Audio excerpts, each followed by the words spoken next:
నమస్తే, welcome to Suman TV. నేను మీ యామ్ని. ప్రస్తుతం మనతో ఉన్నారు ప్రముఖ ఆధ్యాత్మికవేత్త, ప్రముఖ జ్యోతిష వాస్తు పండితులు డాక్టర్ గుండపూడి శివసుధీర్ శర్మ గారు ఉన్నారు. గురుగారితో మాట్లాడి మనకున్న సందేహాన్ని అడిగి తెలుసుకుందాం. నమస్కారం గురుగారు. శ్రీమాత్రే నమః, శ్రీ గురుభ్యో నమః. గురుగారు, వైశాఖ మాసంలో పౌర్ణమికి చాలా ప్రత్యేకత ఉందంటారు కదండి. అంటే ఇప్పుడు దత్తాత్రేయ స్వామికి సంబంధించి దత్తుని యొక్క అనుగ్రహం పొందాలంటే ఎలాంటి పరిహారం చేసుకోవాలండి? అలానే మంత్రం కూడా తెలియచేయండి. తప్పనిసరిగా అమ్మ, వైశాఖ పౌర్ణమి మనకి అంతకుముందు కూడా మనం చెప్పుకున్నాం. ఒక్కొక్క మాసం పౌర్ణమికి ఏ నక్షత్రం అయితే వస్తుందో ఆ మాసానికి ఆ పేరు వస్తుంది. చైత్ర మాసానికి చిత్తా నక్షత్రం, అలాగే వైశాఖ మాసానికి విశాఖ నక్షత్రం, జ్యేష్ఠ పౌర్ణానికి జ్యేష్ఠ నక్షత్రం, ఆషాఢ పౌర్ణానికి ఉత్తరాషాఢ పూర్వాషాఢ నక్షత్రాలు. ఇట్లా ప్రతి పౌర్ణానికి ఒక నక్షత్రం వస్తుంది కాబట్టి ఆ మాసాలకి ఆ పేర్లు వస్తున్నాయి. అలాగే వైశాఖ మాసం అంటే 4 మాసాలు ఉంటాయి. ఆ కా మా వై అని చెప్పి 4 మాసాలు ఉంటాయి. వీటిల్లో విశేషమైనటువంటి 12 మాసాల్లో కూడా చాలా విశేషమైనటువంటి మాసాలు ఈ 4 మాసాలు. ఏమిటి? ఆషాఢ మాసం ఆ, కా కార్తీక మాసం, మా మాఘ మాసం, వై వైశాఖ మాసం. ఆ కా మా వై వైశాఖ మాసం ఇప్పుడు మనకి జరుగుతున్నది. అలాగే వైశాఖ పౌర్ణమికి విశాఖ నక్షత్రం వస్తుంది. అంటే ఈ మాసం మొత్తానికి అధిపతి ఎవరు అంటే గురుడు. ఎలాగా? విశాఖ నక్షత్రాధిపతి బృహస్పతి గురుడు కాబట్టి ఈ పౌర్ణమికి విశాఖ నక్షత్రం వస్తుంది కాబట్టి ఈ మాసం మొత్తానికి అధిపతిగా ఎవరు ఉంటారంటే గురుడు ఉంటాడు. అనుకోకుండా ఈసారి వైశాఖ పౌర్ణమి 23వ తారీఖు మే నెలలో గురువారం రోజునే కలిసి వచ్చింది. అంటే గురువారం కూడా చాలా ప్రత్యేకమైనటువంటి రోజు. ఇక్కడ విశాఖ నక్షత్రాధిపతి వైశాఖ మాసం గురువు, అందులో గురువారం రావటం, అందులో పౌర్ణమి రోజున కలిసి రావటం. పౌర్ణమి అంటేనే మనకు గుర్తొచ్చేటువంటి దైవాలలో లలిత అమ్మవారు, లక్ష్మీ అమ్మవారు, ముఖ్యంగా సత్యనారాయణ స్వామి, అలానే ఇంకా ముఖ్యంగా ఇప్పుడున్నటువంటి రోజులో దత్తాత్రేయుడు. గాన్గాపూర్లో మనం పౌర్ణమి రోజున దర్శనానికి వెళ్తే దర్శనం జరగడం కూడా కష్టతరమైనంత, ఇసకేస్తే కింద రానంత జనాలు ఉంటారు, భక్తులు ఉంటారు. అంత ప్రీతికరమైనటువంటి రోజు పౌర్ణమి దత్తాత్రేయుడికి. అలాంటిది గురువారం కలిసి రావడం, అందులో విశాఖ నక్షత్రాధిపతి గురుడు కలిసి రావడం, నిజంగా ఒక మాట చెప్పాలంటే ఎన్నో సంవత్సరాలకు కానీ ఇలాంటి రోజు కలిసి వచ్చేటువంటి అదృష్టం అది మన తరంలో మనకి బుద్ధెరిగి మనకి తెలిసి దాని విశిష్టత గురించి తెలుసుకొని దానికి ఉండేటువంటి వ్రతాన్ని ఆచరిస్తూ మంత్రాన్ని జపిస్తూ దాని ఫలితాన్ని పొందడం అనేది పూర్వజన్మ సుకృతంగా చెప్పవచ్చు కదా. ఇప్పుడు ఇట్లాంటి రోజు వస్తుంది, తెలియని వాళ్ళకు కూడా మనం తెలియజేస్తున్నాము. తెలుసుకున్న తర్వాత వెంటనే దాని యొక్క ప్రభావాన్ని తెలుసుకొని మనం చెప్పేటువంటి ఒక మంత్రమో లేదంటే వ్రతమో ఏదో పూజో చేసుకుంటే ఎంత ఫలితాన్ని పొందుతున్నారు. ఓ మాట చెప్పండి, ఇది కూడా ఒక రకమైనటువంటి ప్రజాసేవ కిందకి వస్తుంది. అందరికీ తెలియజేయటం, జ్ఞానాన్ని పంచడం, ఓ మాట చెప్పాలండి. ఇలాగా వైశాఖ మాసంలో పౌర్ణమి గురువారం కలిసి వచ్చిన రోజున దత్తాత్రేయ ఆరాధన చేస్తే చాలా విశేషమైనటువంటి యోగం కలుగుతుందమ్మా. అది కూడాను దత్తాత్రేయుడు మహత్యం ఎలా ఉంటుంది అంటే మన పక్కన మనతోనే ఉంటాడు. మనం గ్రహించడం ఒక్కడే ఆలస్యం. ఈయన దత్తాత్రేయుడు, ఈయన దత్తుడు అని చెప్పి మనం తెలుసుకోవడమే ఆలస్యం. అది తెలుసుకోకపోవడం మనం మూఢత్వం, ఓ మాట చెప్పాలండి. నిజంగా దత్తాత్రేయుడు ఎలా ఉంటాడు మనతో? ఏమీ తెలియని అమాయకుడిలాగా, బాగా వ్యసనపరుడైనటువంటి, వ్యసనాలకి అలవాటైపోయినటువంటి ఒక వ్యక్తిలాగా, లేదా ఒక బిచ్చగాడిలాగా, ఒక పిచ్చివాడిలాగా మనతో మాట్లాడటానికి ప్రయత్నిస్తూ ఉంటాడు. మనం మాత్రం ఆయన దూరంగా పెట్టేసి వెళ్ళిపోతూ ఉంటాం. ఏదో ఒక రూపంలో తప్పనిసరిగా దత్తాత్రేయుడు మాయే అది. అంత దగ్గరగా వస్తాడు ఆయన మనకి.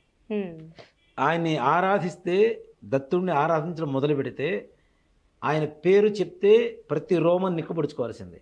అంత తొందరగా ఎడిక్ట్ అయిపోతాం ఆయనకి కదా. అలానే ఆయన కూడా మనకి ఎడిక్ట్ అయిపోతుంటాడు.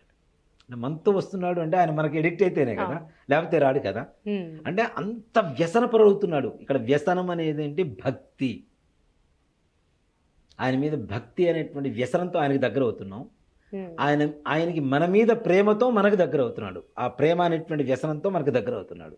అదే మనకు చూడటానికి బయట ఇహలోకంలో కనబడేటువంటి వ్యసనాలా కనబడుతూ ఉంటాడు. ఆయన గుర్తిస్తే చాలు, తప్పనిసరిగా ఆయన అనుగ్రహం పరిపూర్ణంగా ప్రతి భక్తుడి మీద ఏం లేదు, గంగ పొంగుతుంటే ఎట్లా ఉంటుందో అలా పొంగజేస్తాడు అనుగ్రహాన్ని, ఆయన అనుగ్రహాన్ని. అంత గొప్ప శక్తి గల దైవం దత్తాత్రేయుడు. 4 వేదాలని 4 శునకాలుగా మార్చుకొని ఆయన చుట్టూ తిప్పుకుంటూ ఉండేటువంటి ఒక దివ్యశక్తి ఎక్కడైనా ఉందా? లేదండి. అలానే ఇప్పుడు మనం చాలా వరకు పరిహారాలు చెప్తూ ఉంటాం. మీరు ఆ పని చేయండి బాగుంటుంది, ఈ పని చేయండి బాగుంటుంది అని చెప్తూ ఉంటాం కదా. ఈ పరిహారాలన్నీ కూడా ఎవరు కనిపెట్టారు? ఇది ఇంతవరకు ఎవరు చెప్పలేదమ్మా, చెప్తున్నాను. దత్తాత్రేయ మంత్ర యంత్ర తంత్ర రహస్యాలు అని చెప్పి కొన్ని పుస్తకాలు ఉంటాయి. కేరళలో దత్తాత్రేయ స్వామి వారి ద్వారా వచ్చినటువంటి మంత్రయంత్ర తంత్రాలు ఇవన్నీ కూడా ఇప్పుడు చెప్పుకునేటువంటి మనం చెప్పుకునే ఉపచారాలు పరిహారాలు ఏవైతే ఉన్నాయో అవన్నీ కూడాను ఆయన దగ్గర నుంచి వచ్చినటువంటి దివ్య ప్రసాదమే. అది ఎవరికీ తెలియదు. పసుపు రాస్తే ఇచ్చేస్తాం, మన తోమలపాకు మీద ఇలా చేస్తాం, లేదంటే తేనె పెట్టండి, చండ్రకరతో కాల్చండి, ఇవన్నీ కూడా ఈ పరిహారాలు మొత్తం దత్తాత్రేయుడు స్వామివారు చెప్పినటువంటివే ఈ పరిహారాలన్నీ కూడా. అంటే ఇహలోకంలో మానవుడు సుఖంగా ఉండడానికి, ముక్తి మార్గంలో తరించడానికి ఒక మార్గాన్ని చూపించినటువంటి ఏకైక శక్తి ఎవరన్నా ఉన్నారు భగవంతుడు అంటే దత్తాత్రేయుడు మాత్రమే.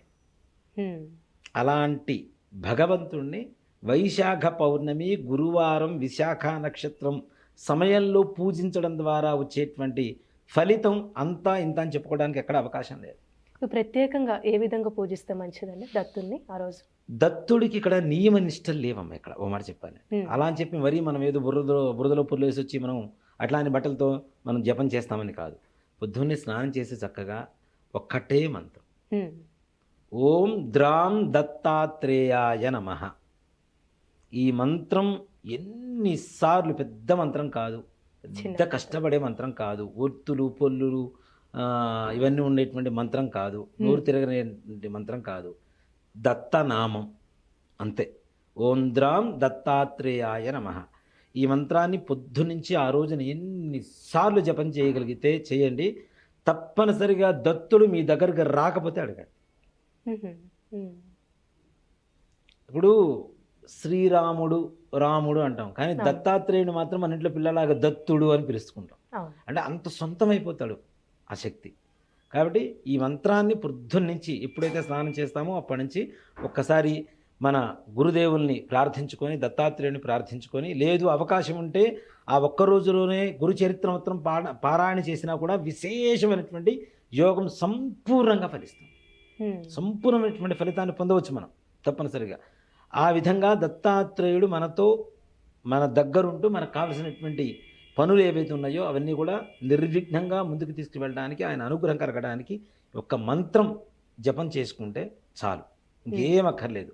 మరి నివేదనలు ఏమైనా పెట్టాలా ఇవి అంటే నిజంగా అవకాశం ఉన్నంత వరకు ఉదయం అంతా కూడా ఈ నామస్మరణ చేసుకుంటూ సాయంకాలం దత్తాత్రేయుడు గుడికి వెళ్ళి శనగలు గుగ్గిళ్ళు ఉంటాయి కదా, 1 కేజీ బావు చేయండి, ఇంట్లో చక్కగా ఉడకబెట్టి పోపు వేయండి, దేవాలయం తీసుకెళ్ళి నివేదన పెట్టేసి అందరికి పంచి పెట్టండి ప్రసాదం. కొద్దిగా మీరు కూడా ప్రసాదం తీసుకోండి. అలానే ఆ రోజు కొంచెం కుక్కలకు కూడా ఏమైనా పెట్టాలి అంటారు. తప్పనిసరిగా అమ్మ.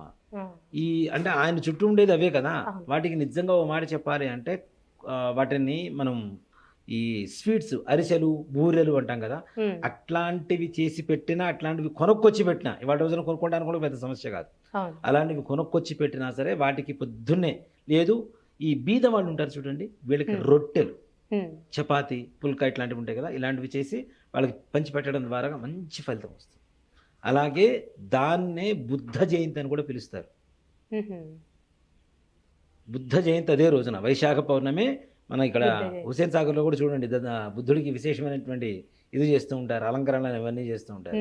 బుద్ధ పౌర్ణమి కూడా అదే రోజు, బుద్ధ జయంతి అంటారు. అంటే బుద్ధుడు పుట్టినటువంటి రోజు. కాబట్టి అంటే మన బుద్ధి వికాసానికి, అలాగే మన భవిష్యత్ బాగుండడానికి విశేషమైనటువంటి రోజుగా ఈ జూన్ 23వ తారీఖు వైశాఖ శుద్ధ పౌర్ణమి గురువారం చెప్పబడుతుంది. కాబట్టి ఈ మంత్రాన్ని తప్పనిసరిగా ప్రతి ఒక్కరు కూడా నామస్మరణ చేయండి. దత్తాత్రేయుడు పరిపూర్ణమైనటువంటి అనుగ్రహానికి పాత్రులై స్వామివారి నిజరూప సందర్శన సౌభాగ్యాన్ని పొంది తరించండి. చాలా చక్కగా తెలియజేశారండి, ధన్యవాదాలు. శ్రీమాత్రే నమః. శ్రీ గురుభ్యో నమః.